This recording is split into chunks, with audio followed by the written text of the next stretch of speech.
Hello guides, അപ്പോൾ നമ്മൾ ഇന്ന് ഉണ്ടാക്കാൻ പോകുന്നത് ഒരു അടിപൊളി തക്കാളി ചമ്മന്തിയാണ്. റെസിപ്പിയാണ് അത് നമ്മളിപ്പോൾ നിങ്ങളുടെ യൂട്യൂബ് ചാനലിൽ നമ്മൾ ഇടാൻ പോകുന്നത്. അപ്പോൾ നമുക്ക് നോക്കാം. ഇത് 2 സബോളയാണ് ഇവിടെ ഞാനെടുത്ത് അരിഞ്ഞ് കുരുകുരാന്ന് ഇങ്ങനെ അരിഞ്ഞ് വെച്ചിട്ടുണ്ട്. ഇനി നമുക്ക് ചട്ടിയിൽ വെളിച്ചെണ്ണ ചൂടാക്കണം. ചൂടായി വരുമ്പോൾ വെളിച്ചെണ്ണ തിളച്ച് വരുമ്പോൾ നമുക്ക് ഈ സബോള അതിലേക്ക് ഇട്ട് കൊടുക്കണം. എടുക്കട്ടെ മേ അപ്പോൾ നമുക്ക് സബോള ഇട്ട് കൊടുക്കാം. നമുക്ക്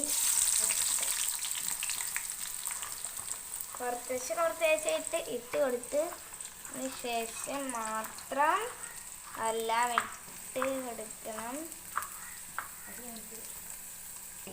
നമ്മൾ സബോള ഇട്ട് കൊടുത്തിട്ടില്ല. അതിന് ശേഷം നമുക്ക് 2 പച്ചമുളക് എടുത്തിട്ടുണ്ട്, അത് ഇട്ട് കൊടുക്കാം. പിന്നെ കുറച്ച് ഇഞ്ചി ചതച്ചിട്ടുണ്ട്, അത് ഇട്ട് കൊടുക്കാം. പിന്നെ വേപ്പിൻ്റെ ഇല ഇട്ട് കൊടുത്തിട്ടുണ്ട്. നമുക്ക് ഇളക്കി കൊടുക്കാം നന്നായി. സബോള അല്പം വരണ്ടി വന്നതിന് ശേഷം നമുക്ക് ഉപ്പ് ഇട്ട് കൊടുക്കണം അതിലേക്ക്. ഹലോ ഗൈഡ്സ്, അപ്പോൾ നമ്മൾ ഇന്ന് ഉണ്ടാക്കാൻ പോകുന്നത് ഒരു അടിപൊളി തക്കാളി ചമ്മന്തിയാണ്. റെസിപ്പിയാണ് അത് നമ്മളിപ്പോൾ നിങ്ങളുടെ യൂട്യൂബ് ചാനലിൽ നമ്മൾ ഇടാൻ പോകുന്നത്. അപ്പോൾ നമുക്ക് നോക്കാം.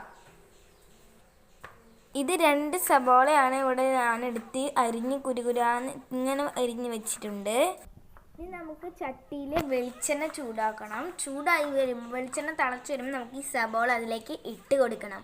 എടുക്കട്ടെ മേ അപ്പോൾ നമുക്ക് സബോള ഇട്ട് കൊടുക്കാം. നമുക്ക് കുറച്ചായിട്ട് ഇട്ട് കൊടുത്ത് ശേഷം മാത്രം എല്ലാം ഇട്ട് കൊടുക്കണം.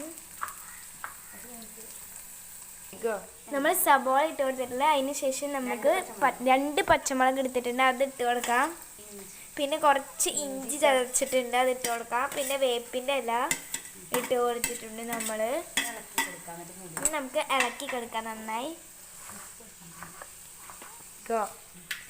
സബോള അല്പം വരണ്ടി വന്നതിന് ശേഷം നമുക്ക് ഉപ്പ് ഇട്ട് കൊടുക്കണം അതിലേക്ക്. സബോള അങ്ങനെ വാടി വരാനായിട്ട് നമുക്ക് ഒരു മൂടി എടുത്തിട്ട് നമുക്കൊന്ന് ജസ്റ്റ് ഒന്ന് അടച്ചു കൊടുക്കണം. അപ്പോഴാണ് നന്നായി വാടി വരുള്ളൂ. ആ സമയത്തിനുള്ളിൽ നമുക്ക് ഒരു ലൂബയ്ക്ക് എടുത്തിട്ട് അതും കൂടി കഴിയുമ്പോൾ സബോള വരണ്ടി വരും. വാടി വരുന്നതായിരിക്കും.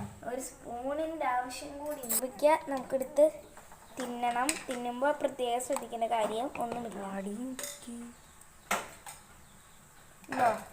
പഴുത്തത് നോക്കി എടുക്കണം.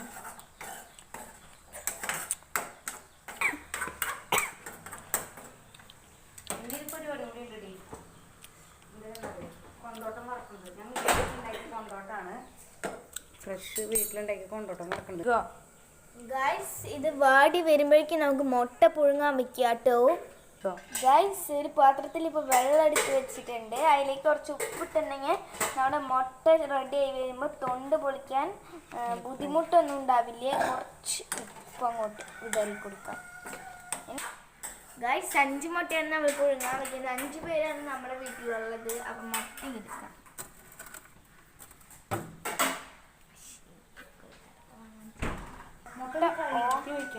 ഗൈസ്, നമ്മളിപ്പോൾ 5 മുട്ട കഴുകി വൃത്തിയാക്കി എടുത്തിട്ടുണ്ട്. ഇനി മുട്ടകളൊക്കെ ഓരോന്നാക്കി ഇതിലേക്ക് വെച്ച് കൊടുക്കണം. ഗൈസ്, 5 മുട്ട ഇപ്പോൾ കഴുകി വൃത്തിയാക്കി പാത്രത്തിൽ ഇട്ടിട്ടുണ്ട്. ഇനി സ്റ്റവ് വയ്ക്കണം. സ്റ്റവ് കത്തിക്കുന്നത് അമ്മയാണ്. എനിക്കറിയില്ല സ്റ്റവ് കത്തിക്കാനായിട്ട്. അത് പൊള്ളുണ്ടോ നോക്കണം. നമുക്ക് ഇത് മൂടി വെക്കാം. ഗൈസ്, മൂടി വെച്ചതിന് ശേഷം നമ്മുടെ സബോള ചമ്മന്തിയിലേക്ക് നമുക്ക് കിടക്കാം. സബോള ഒരു വിധപ്പോൾ വാടി ഇങ്ങനെ വന്നിട്ടുണ്ട്. അപ്പോൾ ഈ സബോള വാടി വന്നതിന് ശേഷം നമുക്ക് മുളക് പൊടി ഇട്ട് കൊടുക്കണം. മുളക് പൊടിയും മഞ്ഞപ്പൊടിയും നമുക്ക് ഇട്ട് കൊടുക്കണം. ഒരു സ്പൂൺ മുളക് പൊടിയും നമ്മൾ 1 സ്പൂൺ മഞ്ഞപ്പൊടിയും ഇട്ട് കൊടുത്തിട്ടുണ്ട്. ഇനി നമുക്ക് നന്നായി ഇളക്കി കൊടുക്കണം. ഗൈസ്, നമ്മുടെ സബോള ഇപ്പോൾ മഞ്ഞപ്പൊടിയും മുളക് പൊടിയൊക്കെ ഇട്ട് നന്നായി മൂപ്പിച്ച് വാടി വന്നിട്ടുണ്ട്. ഇനി അതിലേക്ക് നമുക്ക് തക്കാളിയും ഇട്ട് കൊടുക്കാം. 4 തക്കാളിയാണ് നമ്മളിവിടെ എടുത്തിരിക്കുന്നത്. അത് നമുക്ക് അതിലേക്ക് ഇട്ട് കൊടുക്കാം. ഇട്ട് കൊടുത്തതിന് ശേഷം അത് ഒന്ന് നന്നായി ഒന്ന് ഇളക്കണം. ഇളക്കാനാണ് നന്നായി മിക്സ് ആവുള്ളൂ. നന്നായി ഇളക്കണം. ഗൈസ് എല്ലാം ഇട്ട് കൊടുത്ത് കഴിഞ്ഞിട്ടുണ്ട്. ഇനി ആവശ്യത്തിന് കുറച്ച് ഉപ്പ് നമുക്കതിലേക്ക് ആഡ് ചെയ്യാനായിട്ടാണ് പോണത്. ഇത്ര ഉപ്പ് ഇടണം. നമ്മൾ നേരത്തെ കുറച്ചും കൂടി ഉപ്പ് ഇട്ടിട്ടുണ്ടായിരുന്നു നേരത്തെ, അത് കാരണം തന്നെ ഇപ്പോൾ കുറച്ചും കൂടി ഇട്ടിട്ടുണ്ട്. ഗൈസ് ഇതിനി മൂടി വെക്കണം. മൂടി വെച്ച് കുറച്ച് കഴിയുമ്പോൾ തുറന്ന് നോക്കുമ്പോൾ നല്ല മണം വരും, നല്ല സ്മെല്ല് വരും, നന്നായി വേവും തക്കാളിയൊക്കെ കേട്ടോ. ഗൈസ് നമ്മുടെ തക്കാളി ചമ്മന്തി റെഡി ആയിട്ടുണ്ട്, കണ്ടോ? അപ്പോൾ ഇനി നമ്മുടെ മുട്ട ഇങ്ങനെ വെന്ത് വരുന്നുണ്ട്. ഇത് പുഴുങ്ങിയതും കൂടി കഴിക്കാൻ നല്ല കോമ്പിനേഷനാണ്. അപ്പോൾ നമുക്കൊന്ന് മൂടി